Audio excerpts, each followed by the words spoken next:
এই হচ্ছে সলপ বাজার, আর এটা দিয়ে চলে যাচ্ছে আপনার সলপ নাসালা হাইওয়ে 16 এবং 2। এবং আমি কাকাকে পেয়েছি, হ্যাঁ ওখানে লেখা আছে। আচ্ছা কাকা, আপনার নামটা বলুন। অনুপ মাকাল।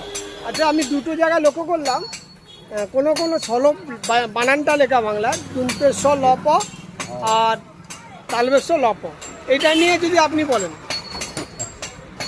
ওই তো মাটিনে লিখতে দন্তেশ্বর, আর এখানে লিখতে তালবেশ্বর। মার্টিনেলটা কোনখানটা ছিল? ওই তো এই যে কামারশাল, এই জায়গাটা মার্টিনেল, বা এই যে এই রাস্তার পাশ দিয়ে লাইন দিয়েছিল। ঠিক আছে, আরে ঠিক আছে, ঠিক আছে, ঠিক আছে, পঞ্চায়েতের ঠিক আছে, ঠিক আছে, ঠিক আছে কাকা।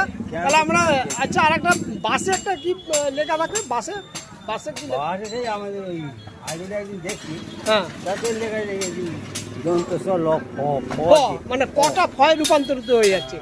তো বানান বিবর্তন খুবই বিতর্কিত জায়গায় চলে যাচ্ছে, আমরা সঠিক জিনিস থেকে হারিয়ে যাচ্ছি।